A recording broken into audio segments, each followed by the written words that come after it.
सुन रहा है ना तू, रो रहा हूँ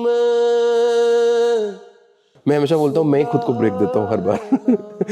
तू क्यों रो रहा हूँ मैं। मुझे हमेशा से लगता कि बुलिया मेरा गाना लगता था, मुझे पता नहीं क्यों कि मैं गाता इसको। तो किस हिसाब से ये डिसीजन होता है? क्या एक्टर को ध्यान में रख के सिंगर डिसाइड किया जाता है? 4 कंपनियां हैं, 3 कंपनियां जितनी भी हैं उनके पास अपने खुद के एक सिंगर साइन बैठे हुए हैं, और दूसरा फिर वो गाना जाता, अगर कुछ भी नहीं हो रहा फिर वो गाना जाता है अरिजीत के पास। हम जरूर बात करेंगे तेरी गलियां जी। ये गाना इस गाने ने सिर्फ आपको ही फेम नहीं दी, बल्कि मनोज मुंतशिर को भी इस गाने ने बहुत फेम दिया। उनका नाम मैंने उनको बहुत पहले दे दिया था कि मनोज चुंतशिर।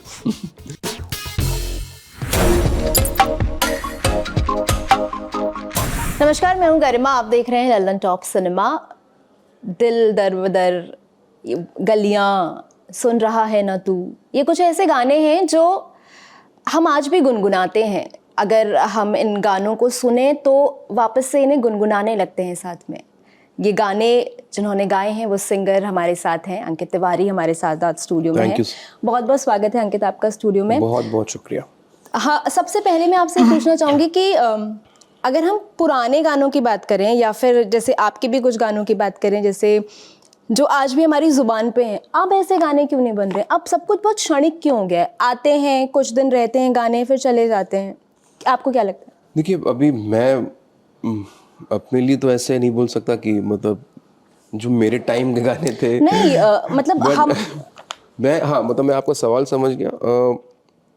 देखिए, मुझे ऐसा लगता है कि जब आज से करीबन अगर 17 साल पहले या जब मैं आया था बॉम्बे में, उसके बाद जब मुझे पहला ब्रेक मिला होगा, फिर वो जब गाना आया होगा, ऑफ कोर्स आया था, तो उस दौरान पे यही बातें होती थी कि ये अब तरीका बदल गया है, पहले जैसे गाने नहीं बनते।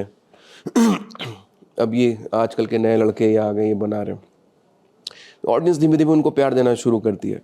मैं हमेशा से ये इस बात को मानता हूँ कि अगर कोई आर्टिस्ट है और वो काम कर रहा है, उसको लोग पसंद कर रहे हैं, तो उसकी अपनी एक ऑडियंस तैयार है जो उसके लिए खड़ी है, उसका एक जॉनर है।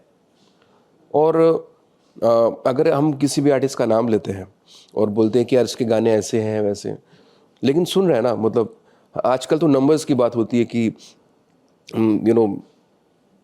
उस ऐप पे इतने नंबर्स हैं, उसके यूट्यूब पे इतना ऐसा हो रहा है ना, इतने व्यूज़ आ रहे हैं, और पीठ पीछे फिर ऐसी बातें होती हैं। तो कुल मिला के म्यूज़िक बदलता रहता है, वहाँ पे अगर हम एक चीज़ को पकड़ के रुक जाएं कि यार ये मैंने बनाया, ये चला है, मैं यही करूँगा, तो होगा नहीं कुछ, मतलब आप वहीं रुक जाएंगे। तो मतलब आप ये कह रहे हैं वक्त के साथ जो इनोवेशंस हो रहे हैं या जो चीज़ें बदल रही हैं वो हमको धीरे धीरे अडाप्ट करने में समय लगेगा। ऐसा नहीं बोल रहा हूँ, कुछ भी नया होता है उसमें तो समय लगता है, बट क्या होता है कि ये कोशिशें अलग अलग आर्टिस्ट करता है। अगर ऐसा नहीं होगा तो कोई नया आ ही नहीं पाएगा, किसी की एंट्री नहीं होगी। मैं गया, मैंने कुछ करने की कोशिश की, 2 चीज़ें हो सकती थी, एक तो चलता या नहीं चलता। वो चला, एक्सेप्ट किया, और लोगों ने प्यार दिया, तो वो तभी हुआ कि जो शायद मैं थोड़ा सा कुछ अलग, लोगों को अलग ही तो लगा होगा ना उस वक्त पे, कुछ नया साउंड आया, कुछ नई आवाज़ आई, नया थॉट आया, तो वो एक तरीका है।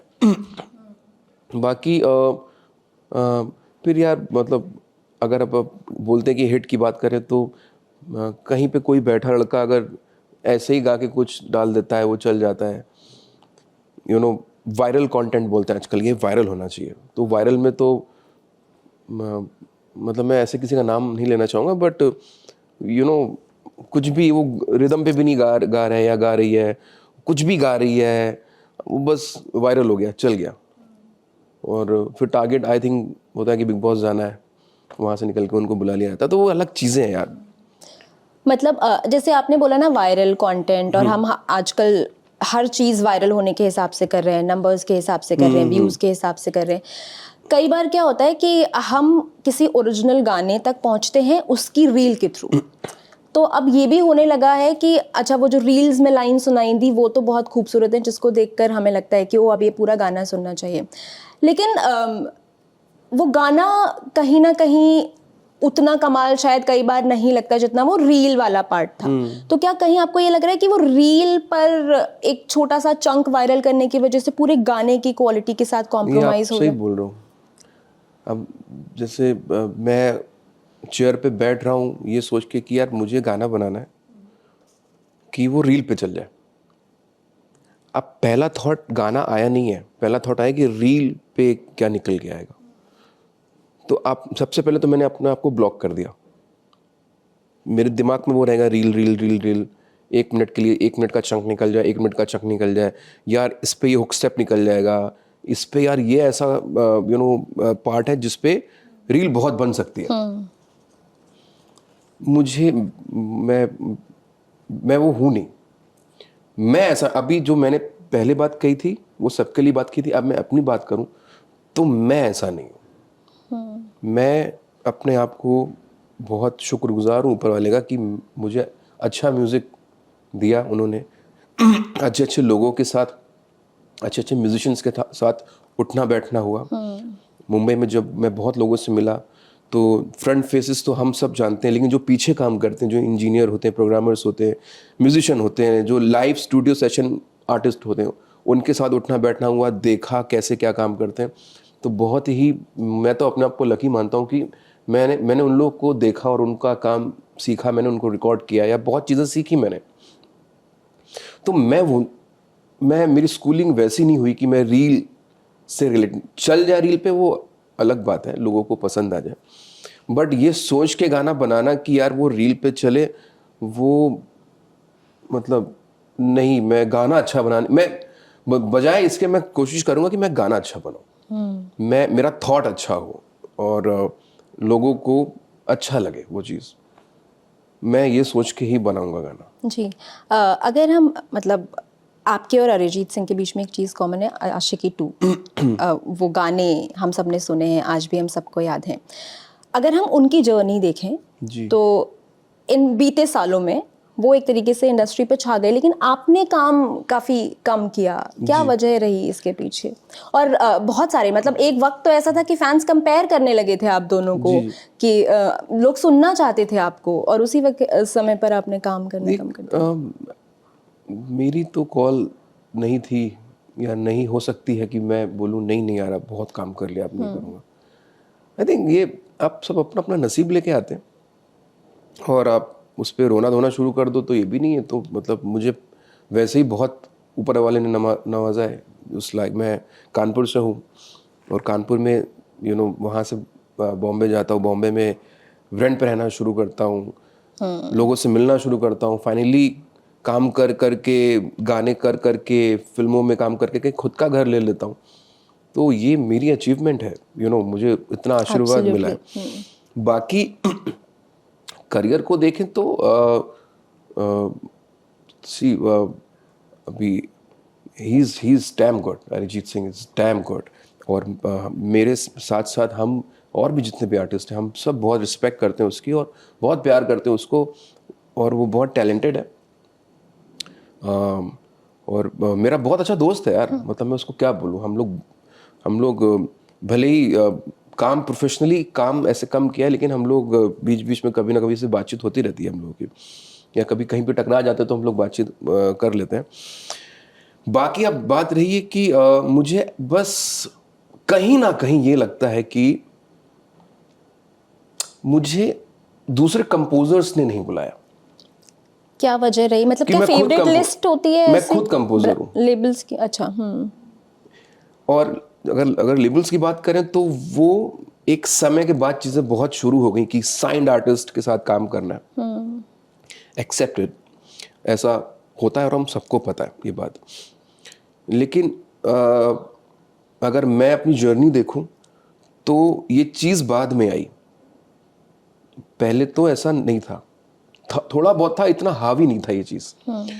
बट मुझे लगता है कि अगर मेरे साथ साथ मुझे कोई और कंपोज़र बुलाते या मैं उनके गाने गाता तो शायद मेरा बैंक ज़्यादा होता गानों का, और लोगों के सामने गाने और होते। जैसे कि मैं हमेशा से हिमेश जी का नाम लेता हूँ, हिमेश रेशमिया जी को। उन्होंने मुझे बड़ा ही प्यारा गाना दिया था। उन्होंने और भी गाने दिए हैं, लेकिन सनम तेरी कसम टाइटल सॉन्ग उन्होंने मुझे दिया था, जिसमें मेरा सिर्फ रोल था एज अ सिंगर। ठीक है, एक फिल्म मुझे याद नहीं आ रही, उसमें मैंने गाया था शीशे का समंदर, वो भी हिमेश जी ने दिया था। तो मैं उनसे जब मैं बोलता था कि मैं हमेशा उनको बोलता था कि मुझे बहुत अच्छा लगा, बहुत अच्छा लगता है कि मुझे एज अ सिंगर किसी ने बुलाया। मैं किसी और की कॉम्पोजिशन गा रहा हूँ, वो मुझे डायरेक्ट कर रहे हैं और मैं उनको समझना चाह रहा हूँ। जैसे फिलहाल ये गाना मेरा कुछ दिनों पहले रिलीज हुआ है, वो पायल देव उनकी कंपोजर है, तो उसने मुझे एज अ सिंगर बुलाया। तो वो भी मुझे बड़ा अच्छा लगता है। गाने का नाम है मोहब्बत बुला रही है, अभी रिलीज हुआ है। 2 लाइनें गुनगुना दें अगर आप हमारे मैं दर्शकों अभी हाँ ज़रूर गुनगुनाता हूँ। मैं उसके बारे में बस ये बताना चाहूँगा कि जैसे कि मैं अपना गाना गा रहा हूँ, तो मैं अपना गाना गा रहा हूँ, मुझे पता है कैसे कैसे क्या है। अब मैं आपका गाना गा रहा हूँ, तो आप मुझे डायरेक्ट कर रहे हो। अब जब आप मुझे डायरेक्ट कर रहे हो, तो शायद मेरी कुछ चीज़ें ऐसी हैं जो आप बोलोगे अंकित इसको ऐसे ना करके ऐसे करो, तो वो चीज़ अलग निकल के आती है। आप समझ रहे हो मेरी बात? समझ रही हूँ।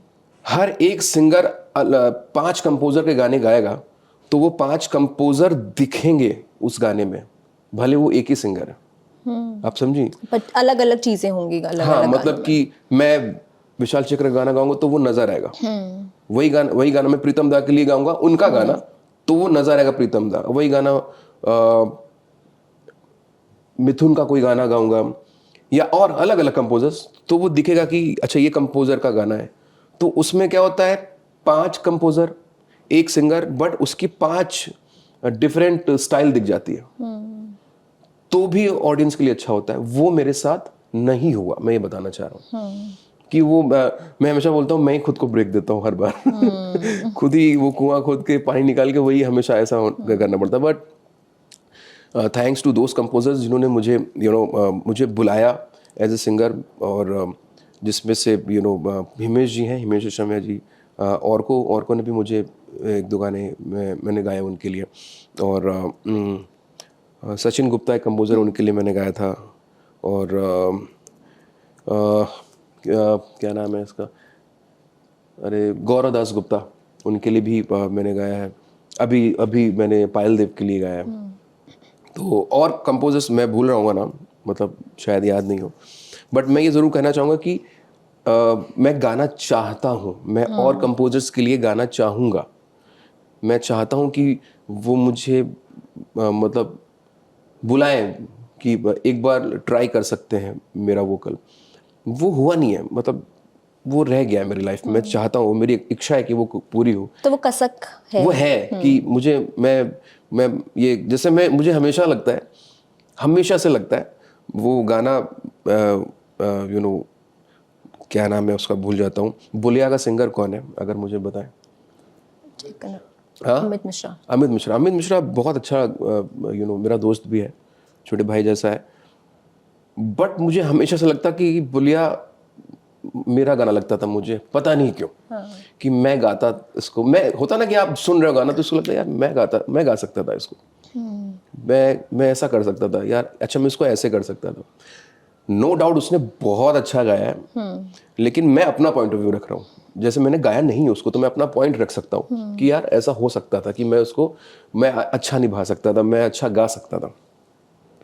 तो ऐसा है कि मुझे ऐसा हुआ नहीं मेरी लाइफ में, तो उसका इंतजार है होपफुली कि आगे हो। मुझे आपसे एक और चीज़ समझनी है अंकित, जैसे आप कंपोज़र भी हैं, तो कई बार जैसे जब गाने बनते हैं या जो म्यूज़िक डायरेक्टर्स होते हैं जब वो गाने बनाते हैं और वो ये डिसाइड कर रहे होते हैं कि इस गाने के लिए कौन सिंगर फिट बैठेगा, तो किस हिसाब से डिसीजन होता है? क्या एक्टर को ध्यान में रख के सिंगर डिसाइड किया जाता है? क्या ये भी एक क्राइटेरिया होता है कि किसकी आवाज़ किससे मैच करेगी, या सिंगर्स अपनी आवाज़ को थोड़ा सा मॉड्यूलेट करते हैं जब किसी एक्टर के लिए गा रहे होते हैं? ये पूरा formula how does it work? ये वक्त चला गया एक्चुअली, आप जो कह रहे हैं ओके, ये रह नहीं गया। अब क्या होता है? अब होता है कि 4 कंपनियां हैं, 3 कंपनियां हैं, जितनी भी हैं, उनके पास अपने खुद के एक सिंगर साइन बैठे हुए हैं। गाना बना, गाना आपने स्क्रैच डब किया, किसी से कराया, वो वहाँ जाएगा, फिर फाइनली उसकी आवाज़ हट जाती है और जो साइन आर्टिस्ट होते हैं वो उस गाने को गाते हैं। तो अभी पिछले 5-6 साल, 8 साल अगर मैं पकड़ के चलूँ तो अभी ये 2 चीज़ें हो रही हैं। एक चीज़ ये हो रही है जो मैंने अभी आपको बताया कि गाना बना, स्क्रैच बना, डब हुआ, लिखा गया और फाइनल गा दिया, तुमने गा दिया मान लो, आवाज़ आगे गई आगे, और सुन के हाँ हाँ उसके काम करो, आवाज़ बदल के उसको कर दो, साइंड आर्टिस्ट है, साइंड आर्टिस्ट है, तो आपकी आवाज़ हटी और वो डब हो गया। और यू नो, या तो कंपोज़र बहुत वैसा है तो आपको पहले बता दिया कि यार आपकी आवाज़ नहीं है, हटा दी गई है। या कंपोज़र को लगता है कैसे बोलें, तो फिर रिलीज़ के बाद पता चलता है कि यार ये तो मैंने गाया था। ठीक है। और दूसरी चीज़ इसके बाद ये होती है कि एक तो ये होता है, और दूसरा फिर वो गाना जाता, अगर कुछ भी नहीं हो रहा फिर वो गाना जाता है अरिजीत के पास कि वो उनको गाते हैं, क्योंकि वो कैसी भी सिचुएशन में वो गाने को बड़ा अच्छे से संभाल के और गाने को कितना खूबसूरत बनाया जा सकता है वो उसको वैसे गा के भेजते हैं, और वो पसंद ही आता है ऑफ कोर्स, कि वो मैंने बोला वो कमाल गाते हैं। यही 2 चीज़ हैं अभी कि आप अभी क्यों, अब इससे भी एक सवाल पैदा होता है, अभी क्यों नॉन फिल्म इतना बढ़ गया है, हर इंडिपेंडेंट आर्टिस्ट आ गए सामने, क्यों? क्योंकि ये जो एक अलग स्ट्रगल है, या तो आप किसी लेबल के साथ साइंड है या फिर आप इंडिपेंडेंटली, और लेबल भी ऐसे साइन थोड़ी करेगा, नहीं करेगा। वो भी बहुत सोच समझ के डिसीजन लेके साइन करता है। तो अब आपने खुश कर दिया डायरेक्टर को, आपने औरों को खुश कर दिया, लेकिन आगे जाके आपकी आवाज़ ही मतलब रिप्लेस हो गई है। तो वो क्या कर रहा है कि ठीक है भाई हो गया, अब मैं नॉन फिल्म, मेरा खुद की डिसीजन, मेरा गाना, मेरा थॉट, ऐसा ऐसा ऐसा। अब उसने जिद, इसमें भी बहुत सक्सेसफुल रिजल्ट हैं और फेलियर भी हैं, लेकिन उसमें भी जो फेलियर है वो भी ये सोचते हैं कि मैं फेलियर हूँ ना, मैं करता जाऊँगा, करते करते करते कुछ एक क्लिक हो जाता है, कुछ 2 क्लिक हो जाते हैं, उसके बाद चीज़ें बदल जाती हैं।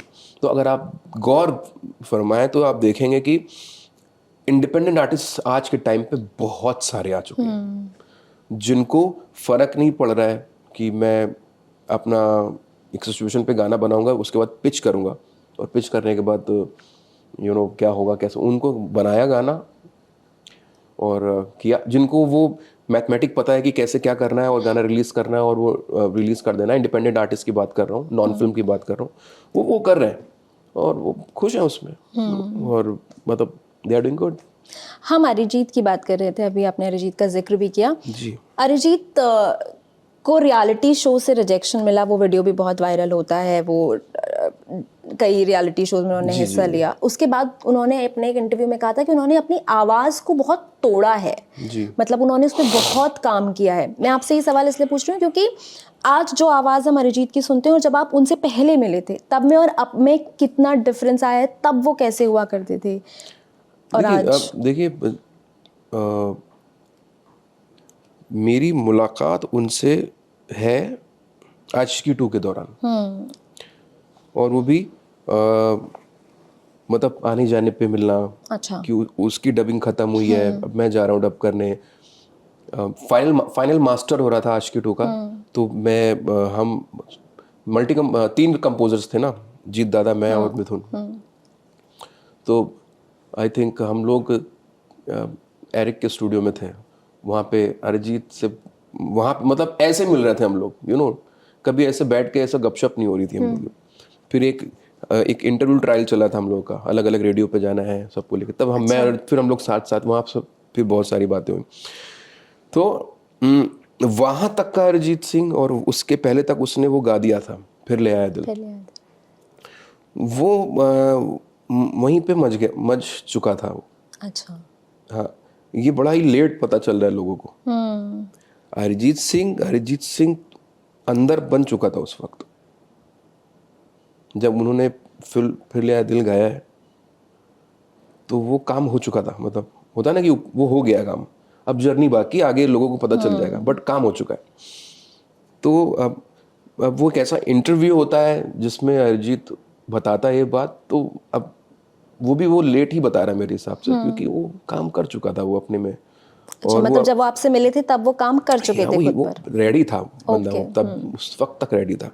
जो उस एज में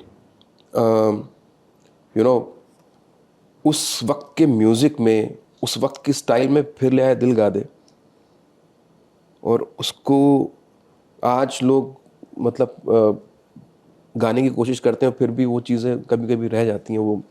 वो जो अंदाज है या जो भी उसको, जो इसका एक स्टाइल है, वो उसने अलग गाया है, उसने, मैं शब्दों में बयान नहीं कर सकता। बट तैयारी की बात की जाए और बोला जाए कि अरिजीत सिंह वो उस वक्त ही रेडी हो चुका था।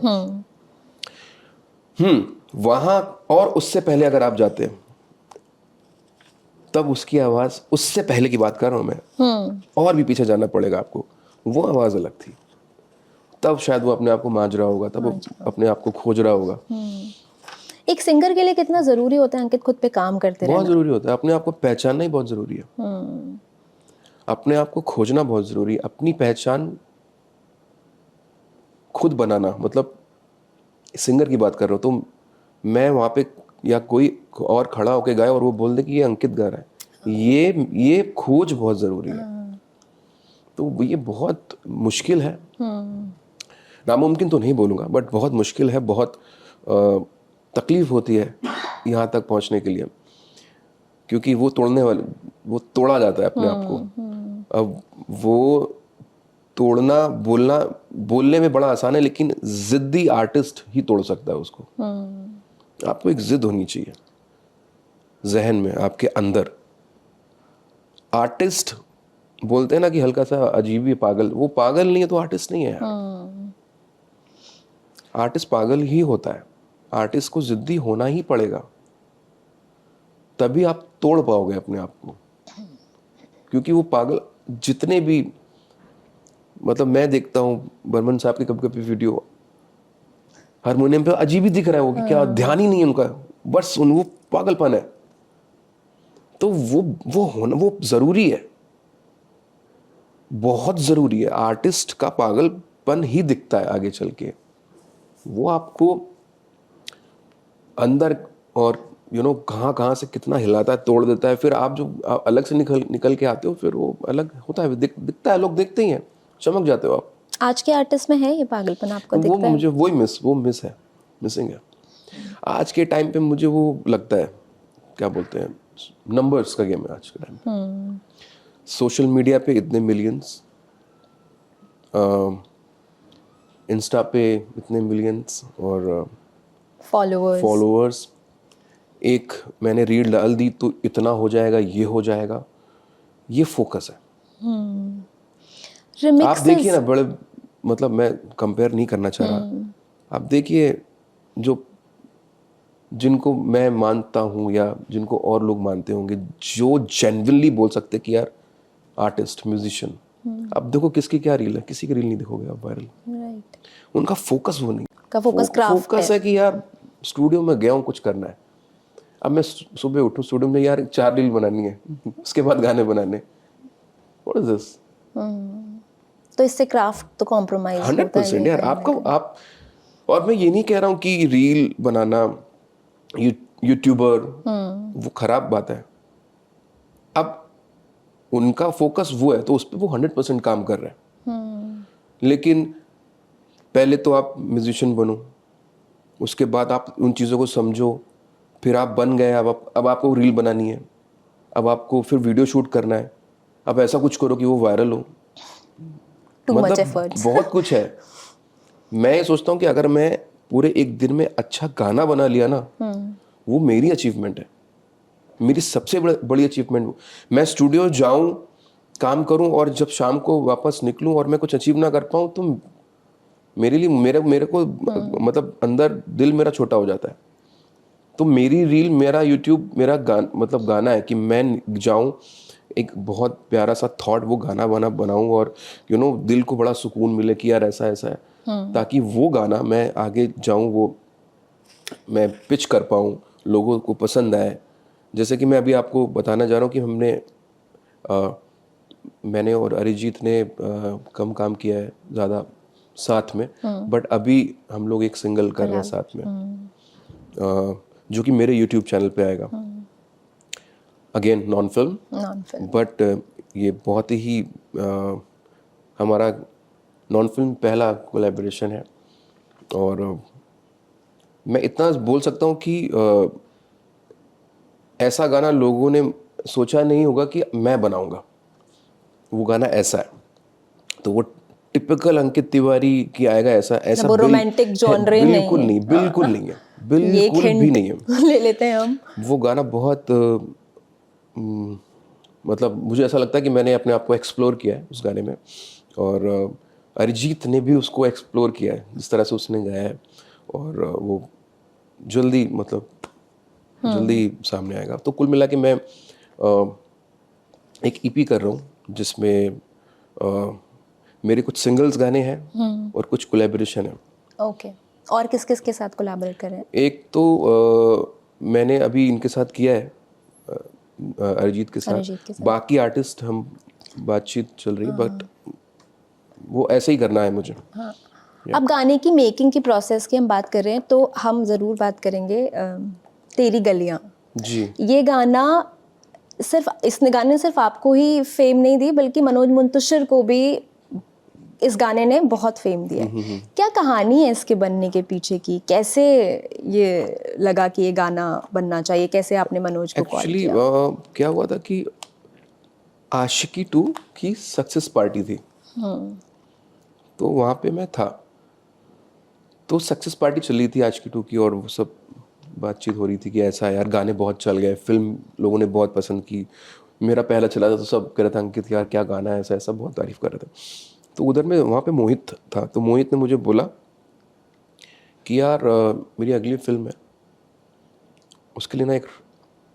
अच्छा, सबसे पहले मैं एक बता दूं कि मोहित के साथ जो भी मैं काम करता हूँ, कभी भी ऐसा नहीं हुआ है आज तक कि मोहित सूरी ने मुझे सिचुएशन दी और उस पर मैंने गाना बनाया।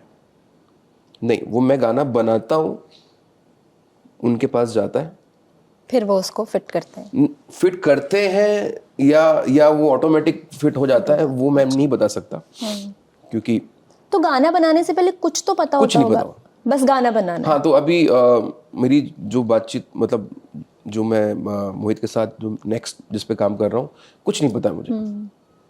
और वो हमेशा बोलता है कि तेरे को कुछ नहीं बताऊंगा। एक्चुअली एक से दो बार जब उन्होंने बताया है मुझे, वो मेरा गाने लॉक नहीं हुए। अच्छा। जैसे हमारी दूरी कहानी फिल्म थी, उसमें उन्होंने सिचुएशन दी थी कि अंकित ऐसा गाना चाहिए। एक और फिल्म थी, फिर सिचुएशन दी थी ऐसा गाना चाहिए, वो हुआ नहीं।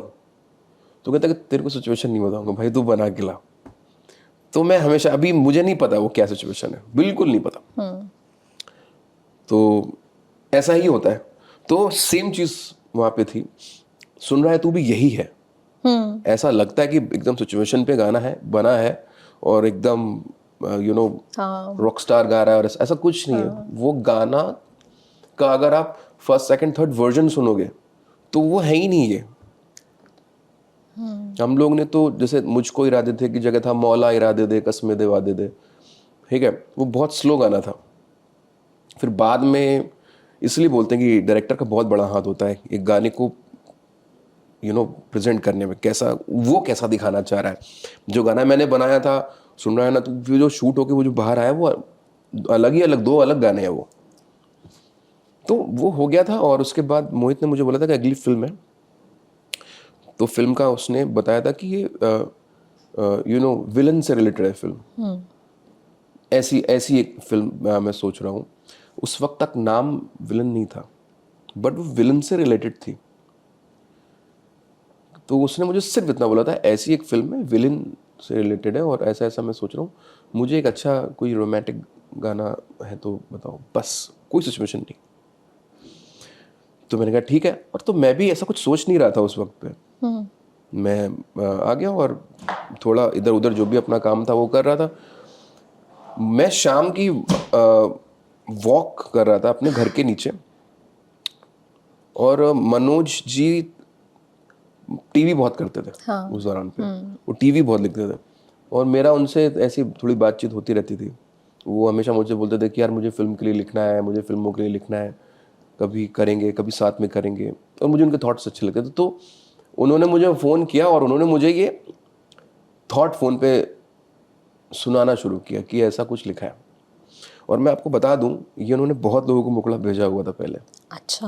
हाँ, अलग उन्होंने मुझे कंपोजर्स के भी नाम बताए जो कि उनको नहीं समझ आया, और ये मुखड़ा फिर उन्होंने मुझे भी भेजा, क्योंकि सी उनका ये था कि टीवी करने के बाद उनको फिल्म में करनी थी एज ए लिरिसिस्ट, तो वो सबको ही पिच कर रहे होंगे, सबको बता रहे होंगे, उन्होंने मुझे भी भेजा और मुझे अच्छा लगा, मुझे अच्छा लगा। और तो मैंने बिलीव मी, वो जो गाने की ट्यून है वो मैंने ऐसे टहलते टहलते ऐसे फ़ोन पे गा दिया था, यहीं डूबे दिन मेरे, ऐसे गाना शुरू कर दिया था। और फिर तेरी गलियां वहाँ तक गा के मैंने उनको फ़ोन किया, मैंने कहा कि मैंने कुछ किया है, मैं आपको भेजूंगा कल तक। आपने मोहित को फोन किया? नहीं, मनोज जी को। मनोज जी को। कहते ठीक है। उम्मीद नहीं थी कुछ उनको, होता ना कि ठीक है तुमने किया तो अच्छी बात है। मैं गया और फिर मैंने जो मेरा होम सेटअप है उस पर ऐसे पियानो पे रिकॉर्ड किया, रिकॉर्ड करके भेजा मनोज जी को। तो खुश हुए, कहते अच्छा लग रहा है यार। अच्छा मैंने कहा हाँ अच्छा है, मुझे भी अच्छा लग रहा है। और मैंने कुछ नहीं बताया, फिर मैंने मोहित को भेज दिया। मोहित का फ़ोन आया कि यार फैंटास्टिक सॉन्ग, बहुत अच्छा है, ऐसा ऐसा ऐसा, कि बहुत प्यारा गाना है। उसकी मोहित की शादी हुई थी उस वक्त दौरान पे, तो वो हनीमून पे भी ये गाना लेके गया था। तो वहाँ पे उन्होंने सुना, मोहित की आदत है वो रिपीट पे वो फ़ोन पे रखते हैं गाने अलग अलग कंपोजर्स के। अच्छा। तो ये गलियां भी उनके साथ हनीमून पे चला गया और हनीमून के साथ वापस आया। तब तक जब तक गया और वापस आया तब तक गाना इतना जहन में बैठ चुका था कि गाना लॉक हो चुका था। अच्छा। हाँ ऑफ कोर्स, उनको अच्छा लग गया ना, लग गया था। तो वही चीज़ फिर मैंने मनोज जी को बोली, तो उनको कुछ समय के लिए तो बिलीव नहीं हुआ कि अच्छा लगा है क्या, ऐसा है ऐसा है। फिर फाइनली गाना जब लॉक हुआ और फिर मुझे याद है बैंड्रा गए थे, उनका एक दोस्त है शाद, उसके घर पे, वहाँ पे इसका अंतरा बना था एट ए टाइम, वहाँ पे उन्होंने लिखा था और फिर चीज़ें आगे बढ़ गई थी। उन्होंने एक चीज़ लिखी थी, तेरी गलियाँ गलियाँ तेरी गलियाँ, दिल से गुजरे गलियाँ तेरी गलियाँ। अच्छा। तो ऐसा था, तेरी गलियाँ गलियाँ तेरी गलियाँ, दिल से गुजरे। तो मैंने उनको बोला कि मैंने ऑलरेडी मुझको भावे ये गा के रखा हुआ था या गा लिया था। तो मनोज जी कहते नहीं नहीं नहीं नहीं नहीं नहीं, भावे नहीं, बड़ा यूपी का तरफ वो जॉनर नहीं लग रहा है। मैंने उनको बोला भावे ऐसे बोलने में भले ही खराब लग रहा है, लेकिन गाने में भावे ही अच्छा लग रहा है। कहते देखना कितना अच्छा थॉट है, तेरी गलियां गलियां तेरी गलियां, दिल से गुजरे गलियां, क्या ब्यूटीफुल थॉट है। मैंने कहा कमाल का थॉट है, लेकिन फोनेटिक ये बेस्ट है। तेरी गलियां गलियां तेरी गलियां, मुझको भावे गलियां तेरी गलियां, वो एन का एक टोन आता है निजल, वो एक फोनेटिक बहुत प्यारा आ रहा है। वो रिलीज तक नहीं मान रहे थे ये बात, कहते नहीं इस गाने में एक ही गलती है, भावे। हाँ, दिल से गुजरे हटा के भावे। लेकिन अब वही होता है कि मैं इसका क्रेडिट नहीं ले रहा हूँ, जो चीज़ चलनी होती है चलती है, जो चीज़ नहीं चलनी होती उसमें फिर आप कितनी भी मैथमेटिक कर लो नहीं चलनी होती। अब गाना चला, उनको फिर मतलब मनोज जी, फिर मनोज मुंतशिर, वहाँ से फिर मनोज मुंतशिर हो गए, सब अच्छे अच्छे गाने लिखे, बहुत बड़े बड़े गाने लिखे। और आपने और उनने काफी साथ में काम भी फिर किया। साथ में भी बहुत हम लोगों ने काम किया। आपने उन्हें एक नाम भी दिया हुआ है? ज़रूर। क्या नाम दिया है और क्यों दिया है? उनका नाम मैंने उनको बहुत पहले दे दिया था कि मनोज चुनतशिर। मैं हमेशा बोलता था बड़ा चुन चुन के लिखते हो। तो मुझे बोलते हैं कि नाम तो अच्छा है, मीनिंग भी अच्छी बता रहे हो, बस सुनने में नहीं अच्छा, साउंड अच्छा नहीं कर रहा है। मैंने कहा अभी कुछ नहीं कर सकते, आप बस चुनतशिर हो मेरे लिए। और कमाल की चीज़ें लिखी उन्होंने, बहुत अच्छे अच्छे गाने लिखे हैं मेरे लिए ही नहीं और कंपोजर्स के लिए भी। फिर उन्होंने अपने आप को I think as a lyricist बहुत अच्छा एक्सप्लोर किया और I love him. Manoj ji मैं आपको बहुत चाहता हूँ, बहुत प्यार करता हूँ, और बाकी हमारी बातें तो जो यहाँ नहीं कर सकते वो अलग बात है। बातचीत होती रहती है हाँ लगातार। अच्छा, मुझे ना ये समझना है कि कई बार मतलब सोना महापात्रा आई थी हमारे यहाँ guest in the news room में, उन्होंने भी ये बोला और कई बार ये बहुत सारे लोग बोल भी चुके हैं कि अब गाने को चलाने के लिए आपको सिंगर के ऊपर आर्टिस्ट मतलब एक स्टार के थ्रू बेचना पड़ता है। क्या आपको भी लगता है कि सिंगर्स जो है अब स्टार्स की तरफ देख रहे हैं कि उनका गाना चले, सिंगर स्टार की तरफ देख रहे कि हाँ मतलब कोई भी गाना जब प्रमोट हो रहा है तो वो सिंगर के नाम से प्रमोट नहीं हो रहा है, बल्कि वो स्टार का गाना हो जाता है कि अच्छा ये शाहरुख का गाना है या अमिताभ बच्चन का गाना है या ऐसे। हैं। तो ये कोई नई बात थोड़ी है, ये तो पहले से ही चलता आ रहा है। हमारी फिल्मों में गाने होते हैं, वो गानों में एक्टिंग की जाती है, उसमें कोई हीरो होता है और एक हीरोइन होती है। बट देन जब वो ड्यू क्रेडिट नहीं मिलता है तो सिंगर्स को ऐसे खराब नहीं लगता सबको है? एज अ क्रेडिट तो सिंगर मिलता है यार, आपको क्यों नहीं मिलता है बताइए ना। आप जाके चेक करेंगे तो कंपोजर, लिरिसिस्ट, सिंगर सबका नाम तो लिखा होता है। हाँ वो एक अलग चीज है, फिर बट कौन सा देन credit? जैसे कोई भी गाना वो शाहरुख का गाना हो गया पर उसको गाया किसने, वो उसके नाम से बहुत बाद में नहीं तो वो पॉपुलर होता है, या ये शाहरुख रणवीर का खान, गाना है या ये सलमान का वो गाना है। शाहरुख खान की फैन फॉलोइंग है और वो शाहरुख का गाना है। तुझे देखा तो ये जाना सनम शाहरुख का गाना है, गाया इन्होंने है। नहीं छीन रहा है कोई इसको। अब बदनसीबी बोलो या कुछ भी बोलो कि हमारी हमारी हिंदुस्तान जो फिल्में हैं उसमें गाने हैं, लिपसिंग होती थी एक वक्त पे तो बहुत होती थी, अभी बैकग्राउंड गाने। हमारी फिल्मों में बीजीएम, मतलब बीजीएम होता है, ऐसा ऐसा नहीं बोलूँगा, बट गाने मेन हो जाते हैं, एल्बम रिलीज होता है। अब वही वेस्ट में आप जाएंगे तो वहाँ पे सिर्फ बीजीएम है, फिल्मों में गाने नहीं होते। तो आर्टिस्ट फेस पे खेलता है, आप समझ रही हैं कि भाई किसका गाना पकड़ लें, कि जस्टिन बीबर का गाना है, जस्टिन ने गाया तो वो जो स्क्रीन पे दिख रहा है वो जस्टिन है, वहाँ पे टॉम क्रूज नहीं है। क्योंकि टॉम क्रूज फिल्म में है वो जो कर रहा है, वो थोड़ी, कौन सी ऐसी फिल्म देखी जिसमें कोई आइटम सॉन्ग है हॉलीवुड फिल्म में, जिसको जस्ट किसी एक्स सिंगर ने गाया है और कोई एक्स एक्टर जो वहाँ का बहुत बड़ा स्टार है उसमें परफॉर्म कर रहा है, गा रहा है, डांस कर रहा है। क्या है वहाँ पे तो कोई बड़ा फिल्म का नाम लेंगे तो उसके बीजीएम के रिकॉर्ड्स बिकते हैं। जेम्स बॉन्ड, वो ट्यून याद आ जाती है, वो थीम बेस्ड चीजें होती हैं वहाँ पे। यहाँ पे हमारे गाने हैं, तो आप उसको ऐसे ही लोगे ना कि गाने हैं, अब गाने बने, कंपोजर ने बनाया तो गाएगा कौन? सिंगर गाएगा ना। अब ये तो होगा नहीं कि मैंने गाया तो चलो यार हीरो को हटाओ मैं ही एक्टिंग करूंगा, पॉसिबल नहीं है। ये मुझे नहीं लगता ये बहुत मतलब कोई समझदार वाली बात है। ये हमारी इंडस्ट्री में है, चलता आ रहा है। और ऐसा नहीं है कि क्रेडिट नहीं मिलता तो हम आर्टिस्ट शो कैसे करेंगे? लोग जानते हैं, लोग, आप क्यों इंटरव्यू लोगे मेरा? आप जानती हो, मुझे बुला रही हो क्योंकि ये गाने मैंने गाए तो क्रेडिट तो मिला ही ना मुझे। सब क्रेडिट मिलता है, सबको सब कुछ दिया जाता है, ऐसा बिल्कुल नहीं है। और ये जो गानों के रिमिक्सेस हो रहे हैं, हर दूसरी फिल्म में एक रीमिक्स गाना, या तो पुराने गानों का रीमिक्स कर दिया जाता है या फिर अब तो अब फिलहाल कम हुआ है, आपको ऐसा लगता है, फील होता है? नहीं मतलब अभी रिसेंटली रॉकी रानी में भी एक गाना रीमिक्स था, आप देखेंगे तो मिलेगा ही आपको। देखिए एक दौर ऐसा बीच में था कि तब बहुत ज्यादा होने लगा था, ज्यादा, बहुत ज्यादा था और चल भी रहा था। क्या रीजन लगता है आपको? ऑडियंस के एंड पे कुछ है या फिर क्रिएटर्स? ये मुझे हमेशा लगता है कि जो उस सीट पे बैठे ना, जिनको हम प्रोड्यूसर बोलते हैं, वो उनके लिए वो उनका कॉल होता है कि वो गाना था उस वक्त पे ब्लॉकबस्टर, और राइट्स का भी चीज़ें होती हैं इसमें बहुत सारी, कि मैं आपकी कंपनी के साथ हूँ, वो गाना वहाँ से उठाया, लिया उसको, आज का मेकअप किया, उसको गाने को बनाया, इतने टाइम के लिए उसके राइट्स लिए, फिल्म के लिए लिए, जिस चीज़ों के लिए लेना था लिए, और उसको रिलीज़ किया, और वो उस वक्त का ब्लॉकबस्टर गाना आज भी ब्लॉकबस्टर हो गया। ऐसे पकड़ लो, और वो चल गया। ये दौर, ये मैं बता रहा हूँ कि जब बहुत सारे ऐसे खूब सारे गाने मतलब इस तरह के आ रहे थे और वही चल रहे थे। बट अभी ऐसा तो नहीं बोलूँगा कि वो दौर ख़त्म हो गया, लेकिन अभी कम हुआ है ऐसे तवज्जो नहीं दी जा रही है।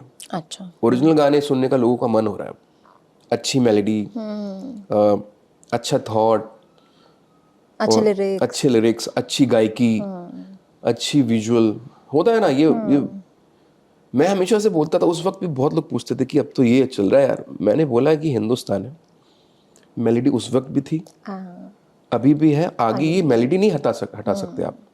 ये दौर है, मेलोडी हमेशा रहेगी। कुछ भी हो जाए, आगे जो भी काम करने आएगा मेलोडी रहेगी। आप हमेशा जानिए,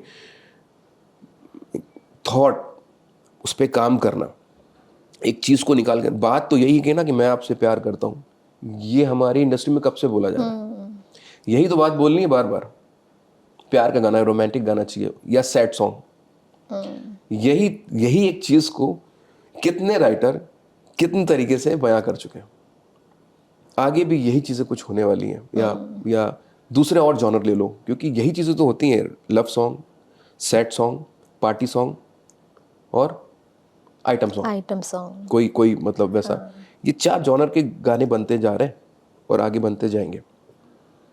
मेलोडी नहीं जाने वाली हम हिंदुस्तान में, भारत में। भारत म्यूजिक आज भी रियाज को महत्व दिया जाता है। आप प्रैक्टिस क्या कर रहे हैं, आज भी हिंदुस्तान में ये चीज़ें, ये परंपरा है। और मैं तो ये बोलना चाहूँगा कि यार जो भी गा रहा है, प्लीज़ आप प्रैक्टिस, आप ध्यान दें, अपने गुरु की बात माने, ये बहुत फ़र्क पड़ता है। आपके बेसिक स्ट्रॉन्ग है ना, आप कहीं नहीं गिरोगे, लाइफ में नहीं गिरोगे, चाहे कैसा भी कुछ हो जाए। आपको पता है कि मैंने इतनी प्रैक्टिस की, इतना रियाज किया है। तो हिंदुस्तान है यार, हम इन सबको सुन के बड़े हुए हैं। उदित जी, शानू दास, सोनू निगम, शान दा, रफ़ी साहब, किशोर दा, आर.डी. बर्मन, लक्ष्मीकांत प्यारेलाल, मदन मोहन, कैसे आप इनकी परंपरा को कैसे हम तोड़ सकते हैं? उन्होंने अगर किया है, हम उसी रास्ते पे, तो हमारी तो जिम्मेदारी है कि वही वो चीज़ें कायम रखें। वो रहेगा। रीसेंट टाइम्स में आपका फेवरेट गाना कोई बताइए जो आया हो और आपको यार लगा, मेरा बहुत प्यारा फेवरेट है। तो बड़ा ही प्यारा मुझे लगता है, वो गाना है, बड़ा ही बस जाता है वो गाना, इसलिए मैं गाता नहीं उसको। मैं नहीं गाता उस गाने को, क्योंकि अगर गाऊंगा तो वो रह जाता फिर मेरे। बता दीजिएगा। हाँ, तेरे हवाले कर दिया। ओ, सुंदर गाना। प्रीतम दा, आई लव प्रीतम दा। प्रीतम दा, अमिताभ भट्टाचार्य, उनकी राइटिंग, प्रीतम दा, मतलब मैं उनके लिए गाना चाहता हूँ कि कभी ऐसा मौका हो और मैं उनके लिए कभी गाऊँ, बट वो भी हो नहीं पा रहा है। बट वो भी इतना मैटर नहीं करता, क्योंकि मैं उसे सुन लेता हूँ। वो गाने इतने कमाल के हैं, जैसे कि अभी ये गाने का नाम लिया, तेरे हवाले कर दिया, कमाल की राइटिंग है, कमाल की कॉम्पोजिशन है और कमाल का गाया है। वो गाना मतलब 4 दिन 5 दिन रह जाएगा, और मेरे रह जाता तो फिर मेरे आजू बाजू जो लोग ट्रैवल करते उनके भी वही सुनना पड़ता वही सुनना पड़ता। इसलिए मैं उसको मतलब अभी रह जाएगा वो गाना। अंकित, आपकी इंडस्ट्री में ऐसे दोस्त कैसे होते हैं? जैसे आपका एक स्टेटस मैंने निकाला है, lonely is not being alone, it is the feeling that no one cares. आपने ये एक बार शेयर किया था और आपके फैंस ये स्पेक्यूलेट करने लग गए थे कि आप लोनली फील कर रहे हैं या अकेला फील कर रहे हैं। जैसे मैं कभी अकेला फील करती हूँ तो मैं अपने किसी भी दोस्त को कॉल कर लूँगी, उससे बात कर लूँगी। क्या इंडस्ट्री में भी दोस्त होते हैं, या फिर वो कॉम्पिटिटिवनेस है और आप एक दूसरे, जैसे आप किसी अवार्ड शो में देखते हैं या मीडिया गैदरिंग में देखेंगे तो सब बहुत क्लोज दिखाई पड़ते हैं, अंदर से कैसे? यार ये तो बहुत, मैं एक चीज़ बोलता हूँ कि मेरे सब दोस्त हैं वहाँ पे और कोई भी दोस्त नहीं है, यही जवाब है मेरा। मतलब ऐसे मेरे सब दोस्त हैं वहाँ पे और कोई भी दोस्त नहीं है। तो कोई ऐसा नहीं है जिसको आप अगर अकेला फील करें या आपको कुछ शेयर वो करना है, है तो वो मतलब इंडस्ट्री के बाहर है, इंडस्ट्री में नहीं है ऐसा? अगर ऐसा कुछ है जिसको मुझे कुछ शेयर करना है, 3 AM फ्रेंड होते हैं ना कि कोई नहीं है। कोई नहीं है। मेरी फैमिली, हाँ, बहुत कुछ ऐसा कुछ है जो शेयर करना है, तो मैं कहीं और जाऊं बजाय मैं पल्लवी, मतलब मेरी वाइफ के पास जाके उससे शेयर करूंगा कि ऐसी सी चीज़ें हैं, क्योंकि वो ही एकदम ऐसा है, मतलब वो कहीं भी साथ में चलने वाला और हर वक्त हर सिचुएशन पे एक साथ में खड़े होने वाला।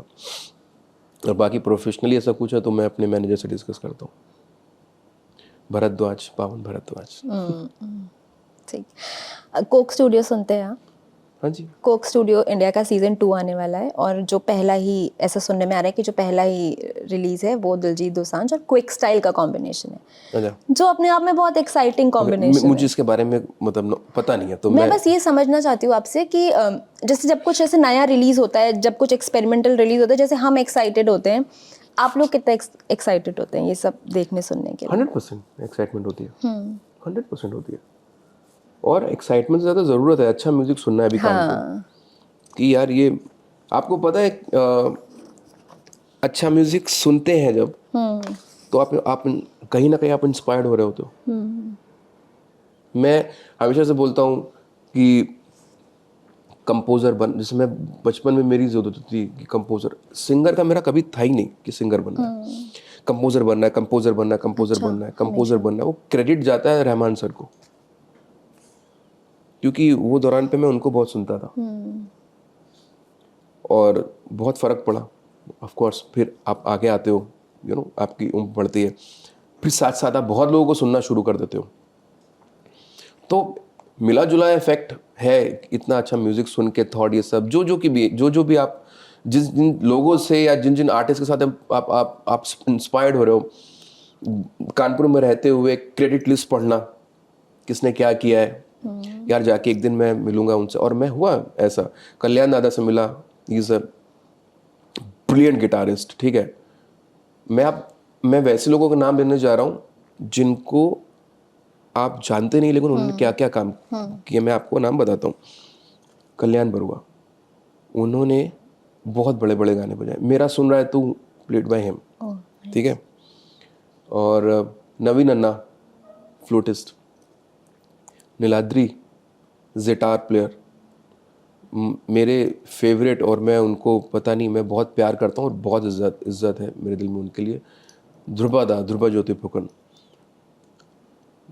तो अभी सबका इंट्रोडक्शन दिया, तो ध्रुवा जो है वो हमारे भारत के one of the best programmer है। मतलब वो हमारी इंडस्ट्री में वो मजिशियन के नाम से फेमस है कि जादूगर है वो, ऐसे हैं।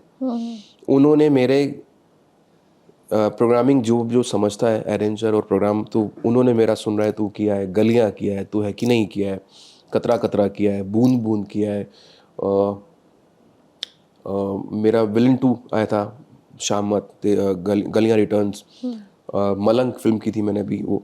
तो मैं ऐसा उनसे मतलब मेरा काम करने का तरीका उनके साथ इस तरह का है। उन्होंने प्रीतम दा के बहुत सारे गाने, फ्रॉम मेट्रो से अपना, अगर आज तक आते हैं, अगर आज तक की फिल्में, तो उन्होंने बहुत काम किया। उन प्रीतम दा के साथ भी बहुत काम किया। तो ये क्रेडिट लिस्ट पढ़ता था मैं वहाँ से कानपुर से, और मैंने फिर कोशिश की कि मैं जाके इन लोगों से मिलूंगा, और मैंने सबसे मिला, और इन लोगों ने बहुत अच्छे से एक नया लड़का आया है कल का कानपुर से, उन्होंने लेकिन बड़े अच्छे से ट्रीट किया, बहुत अच्छे से प्यार किया। तो ये चीज़ें मुझे अच्छी लगती हैं कि यार ये चीज़ों ने मुझे बनाया है, मैं तो ये बोलूँगा। आपने नए लड़के का जिक्र किया तो मुझे बहुत पुराना आतिफ असलम का एक इंटरव्यू याद आ गया, जिसमें उन्होंने कहा था कि अरिजीत और अंकित अच्छे सिंगर होंगे या हैं, लेकिन वो they are not good enough to replace me. वो अपने कॉन्सर्ट्स में आज भी मेरे ही गाने गाते हैं। बहुत पुराना इंटरव्यू है, क्योंकि आपने नए लड़कों का जिक्र किया तो मेरे जहन में ये इंटरव्यू आ गया कि आप क्या ऐसा होता था? नहीं, मतलब ऐसे तो आतिफ असलम हमारे बॉलीवुड के बहुत सारे गाने गाता है, अपना किशोर दा के गाने गा रहे हैं। ये तो मैं इसको चीज़ें रिप्लेसमेंट वाली बात ही नहीं है यार। आतिफ असलम है, अरिजीत सिंह है, अंकित तिवारी है। जितना हमारा काम है सब अलग अलग कर रहे हैं। कल को मैं बैठ के ये नहीं बोल सकता अंकित तिवारी को रिप्लेस नहीं कर सकता, ये थोड़ी है। मेरे कोई ना कोई आता है, वो काम करता है और सामने होता है, ऐसा कुछ नहीं है यार। और अगर रिप्लेसमेंट की बात, अब बात यही है, अगर यही बात है तो अरिजीत सिंह बहुत पीछे छोड़ चुका है उसको, बहुत पीछे। हमारे इंडिया का ही हो, और वो जो खेलता है वो फिर अभी कोई नहीं खेल सकता वैसा। आप उठाइए स्पॉटिफाई देखिए, नंबर देखिए, वो कहाँ है, और जिन्होंने ये बात बोली वो कहाँ है। अच्छा, आपसे सुनने के लिए मेरे पास गानों की लंबी लिस्ट है जो मेरे न्यूज़ रूम के साथियों ने मुझे दी है, तो हम क्योंकि सुन रहा है तू का काफी जिक्र हमने जी, किया है, जी। प्लीज 2 लाइनें उसकी गुनगुना। जरूर। सुन रहा है ना तू, रो रहा हूँ मैं, सुन रहा है ना तू, क्यों रो रहा हूँ मैं। बहुत सुंदर। Thank you. हम जब जब ये गाना सुनते हैं मतलब एक एक आंखों के सामने वो पूरा विजुअल आ जाता है, हम अपनी ही यादों में खो जाते हैं। हम सबकी यादें जुड़ी हैं एक्चुअली इन गानों से, तो उन सब यादों में हम खो जाते हैं। आने वाले वक्त में हम और क्या क्या आपका काम देख सकते हैं? आने वाले वक्त पे देखिए, अभी जो मैंने अपने नॉन फिल्म की जो बात की है वो आएंगे। और आशिकी 3 में भी लोग चाह रहे हैं कि आप मतलब आपके बहुत सारे फैंस ऐसा जी चाह जी, रहे हैं कि आप अभी गाएं। वो डिसीजन मेरा है नहीं। वो डिसीजन मेकर फिल्मों में, डिसीजन मेकर प्रोड्यूसर होता है। फाइनल डिसीजन मेकर प्रोड्यूसर होता है। अब उनके डिसीजन क्या होंगे उस पे ही बात आगे होगी।